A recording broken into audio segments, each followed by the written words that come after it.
concernant tous les domaines de la vie du pays. Le magazine Humura Burundi est diffusé sur le web via le site de la RPA www.rpa.bi. Humura Burundi.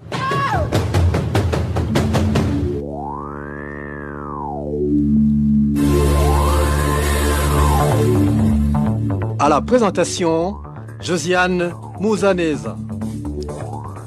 Fabrice Ndemurukundo et Emile Nibasumba sont de l'autre côté de la cabine technique. Bonsoir et bienvenue amis fidèles de la RPA au magazine Humura Burundi de ce jeudi 21 novembre 2019.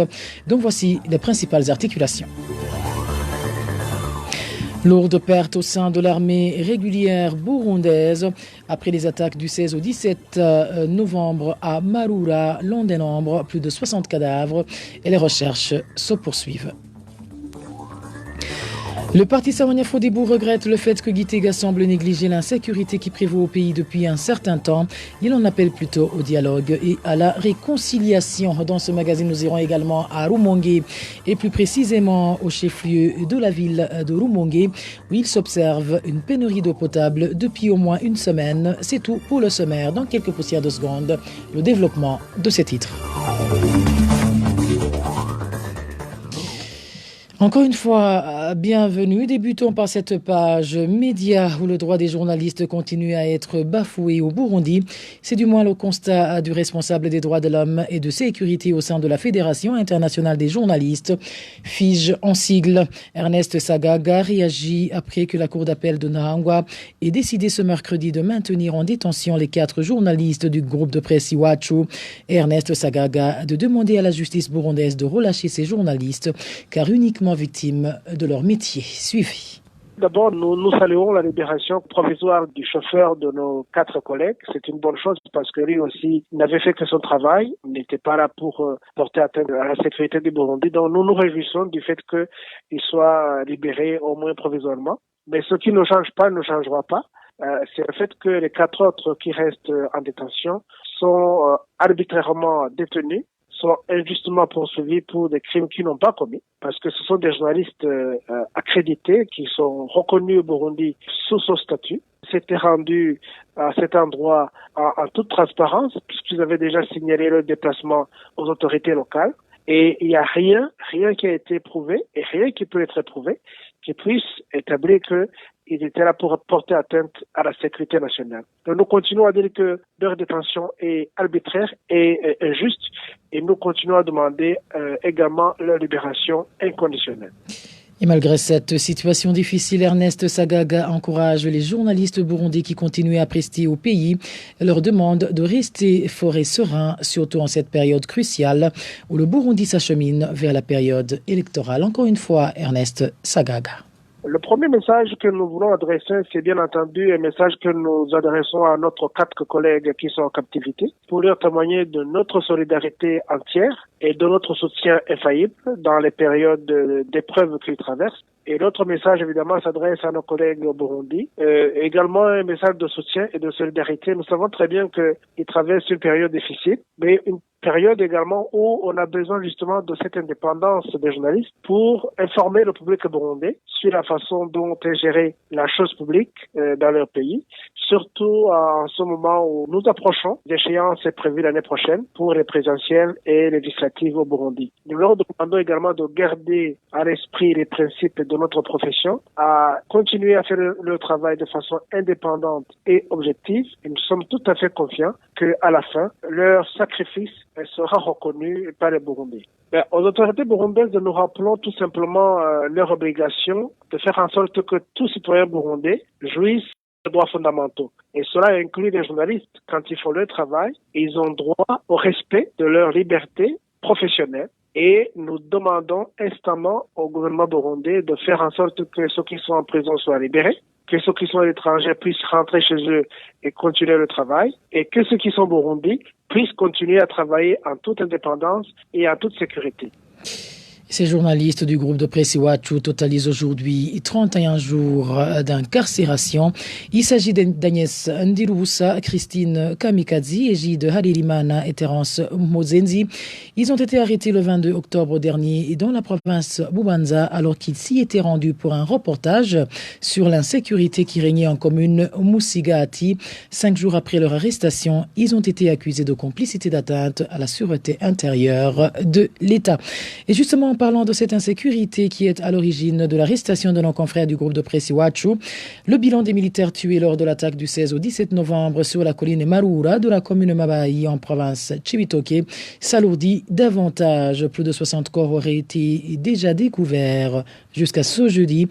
Seuls les Imbonerakure ont été confiés à la mission d'aider l'armée et dans la recherche de ces corps. C'est un reportage signé Walter Kwizera. Nos sources au sein de l'armée burundaise indiquent que jusqu'à présent, le bilan des militaires tués est compris entre 60 et 70 et les recherches continuent. Les mêmes informations sont confirmées par les habitants de la commune Mabaï dans la province de Cibitoke. Selon eux, les Imbonerakure ont reçu l'ordre d'épauler les militaires dans cette tâche. Un ordre qui semble ne pas avoir été bien accueilli par cette jeunesse affiliée au parti au pouvoir, le CNDD-FDD. Ces derniers, poursuivent nos sources, craignant d'y laisser à leur tour la vie, auraient même commencé à s'éclipser. Certains Imbonerakure qui sont allés dans la forêt de Kibira chercher ces militaires tués lors de l'attaque perpétrée par des rebelles la nuit du 16 au 17 courant ont révélé à la RPA que parmi les corps ramenés, certains sont encore en bon état, ce qui signifie qu'il y en a qui sont morts longtemps après les affrontements. L'assistance car dispersés loin de leur position. Selon toujours ces Imbonerakure, l'espoir de retrouver des militaires encore en vie s'amenuise jour après jour.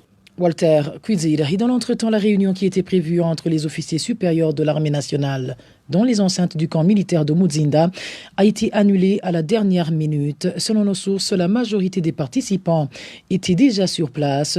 La seule explication que les militaires ont eue serait que cette rencontre a été reportée pour des raisons de sécurité. Et toujours en parlant de sécurité, les activités ont été paralysées sur l'aéroport international Melchior Ndadaye l'après-midi de ce jeudi. À l'origine, une alerte lancée sur un probable acte terroriste suspecté dans un avion de la compagnie éthiopienne qui venait d'Addis Abeba vers Kigali en passant par Bujumbura. Cet avion a atterri en urgence sur Bujumbura et la police a évacué les passagers pour vérification. Et le constat a été que c'était un homme en état d'ivresse qui s'était enfermé dans les toilettes. Et pour le moment, la situation est maîtrisée et le trafic aérien a repris à la normale selon la police burundaise. Une courte pause et nous poursuivons ce magazine. Retrouvez les différentes productions de la RPA sur Facebook, YouTube, SoundCloud, Twitter et sur www.rpa.bi. Parlons à présent politique où le parti Sahwanya Frodebo lance un appel à un vaste rassemblement pour les élections de 2020. L'appel a été lancé le matin de ce jeudi lors d'une conférence de presse organisée par ce parti dans le but de présenter sa stratégie électorale. Selon Pierre Claver Nahimana, il s'agit d'un rassemblement ouvert aussi bien aux partis politiques qu'aux organisations de la société civile. Suivez Pierre Claver Nahimana, il est président du parti Sahwanya Frodebo. Le parti Sahwanya Frodebo veut constituer une force politique majeure pendant ces élections, attachée aux valeurs de démocratie et bonne gouvernance, capable lui permettant d'être présent de façon significative dans les institutions d'après les élections, influer sur l'avenir de la nation. Au niveau des hypothèses, des opinions diverses au sein du parti s'expriment sur quelques éléments de la stratégie. Les unes plaident pour une coalition avec l'un ou l'autre parti prenante aux institutions actuelles, à savoir le CNDD-FDD, soit le CNL. D'autres préconisent plutôt une démarche indépendante ou tout au plus un rassemblement autour du parti Sahwanya Frodebo. Face à ces libres opinions démocratiques mais divergentes, le parti a déjà choisi une stratégie qui rassemble tous. Le parti Sahwanya Frodebo se donne, au cours de ce processus électoral, la mission suivante: s'ériger en une force politique du centre et organiser autour de lui un vaste rassemblement électoral pour la paix, la réconciliation et le développement incontournable et désirable. Le rassemblement dont nous parlons ici ne sera pas une coalition au sens de la Constitution, mais une alliance volontaire des différents partenaires autour du programme du FRODEBO. Le rassemblement est ouvert à tous les acteurs et partis politiques, ainsi que toutes les organisations sociales et politiques qui adhèrent à la vision et au programme de la stratégie. Et par rapport à l'insécurité grandissante signalée dans certaines provinces du pays comme Bubanza et Cibitoke, le parti Sawanya Frodebo préconise comme meilleure solution le dialogue et la réconciliation. Encore une fois, Pierre Claver, Naïman. Nous tous, nous avons entendu qu'il y a eu une attaque de groupes armés dans la province de Bubanza qui ont nécessité l'intervention des forces armées. Lorsque des forces armées d'un pays sont obligées d'intervenir, ça veut dire que le cas est très grave. Ça veut dire que le cas est grave. Et c'est leur rôle. Ils sont intervenus, ils ont neutralisé ces groupes. Mais est-ce que ça veut dire que cela a été terminé? Parce que, d'après ce que nous avons compris, ces groupes seraient venus de l'extérieur. Alors que nous savons qu'à l'extérieur du pays, il y a beaucoup de citoyens burundais qui ont fui le pays, dont certains, je dis bien certains, disent qu'ils veulent combattre le gouvernement du Burundi. Est-ce qu'ils ont déjà disparu? Donc nous revenons dans la question de réconciliation nationale. Lorsqu'un pays possède des fils de la nation qui ont fui le pays, qui sont à l'extérieur du pays, et qui voudraient revenir dans le pays, et que ça devient très difficile, vous vous heurtez à des problèmes de ce genre. C'est vrai, les forces de l'ordre savent combattre, on les connaît très bien, on connaît leur bravoure, ils peuvent combattre les groupes qui sont ici, mais est-ce qu'ils ont éradiqué la vraie racine du problème? La vraie racine du problème, elle est politique. Et la solution devra être politique. Ceci est clair. Et cette solution devra venir de la réconciliation nationale. Et la réconciliation nationale, c'est politique. Et toujours en page politique, les opposants de la commune Busiga en province Ngozi se sont réveillés aujourd'hui, la peur au ventre. Pour cause, leur maison a été peinturlurée de croix de couleur rouge. Les auteurs et les mobiles sont toujours inconnus. Le point avec Éloge Divin Remish. Ces opposants ciblés sont des zones Rukecho, Mihigo, ainsi que de la zone Maramirundi, toutes situées en commune Busiga. Un des habitants de la commune Busiga témoigne.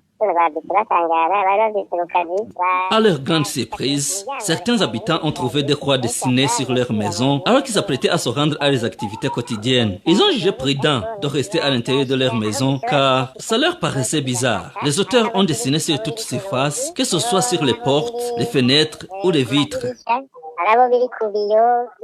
Pour le moment, opposants et simples citoyens sont effrayés car ils ne s'expliquent toujours pas ce phénomène ni la motivation qui se cache derrière cet acte.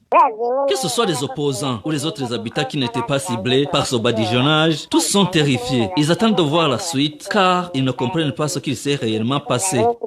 Vous saurez que les maisons des opposants au parti CNDD-FDD ont commencé à être peinturlurées ce mardi sur la colline Muremera de la zone Mihigo dans un endroit appelé Gitiba. Ce jour-là, seuls les ménages des membres du parti CNL étaient visés. La rédaction de la RPA a essayé de joindre Joseph Nahimana, administrateur, pour qu'il s'exprime sur ces croix dessinées sur les maisons des opposants au parti CNDD-FDD dans la commune dont il est le responsable, mais il n'a pas décroché son téléphone.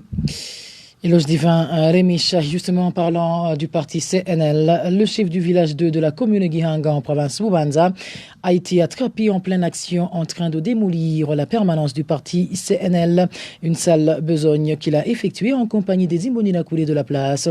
Même si ces derniers ont pu s'échapper à temps, les habitants de cette localité craignent que cette autorité soit relâchée malgré qu'il a été attrapé en flagrant délit. Les détails avec Emmanuel Ndaïchimi. C'était aux environs de 2h du matin lorsqu'un groupe des Imbonerakure dirigé par le chef du village 2 de la commune Gihanga, province Bubanza, Désiré Nsabimana surnommé Stani, ont détruit la permanence du parti CNL selon la population.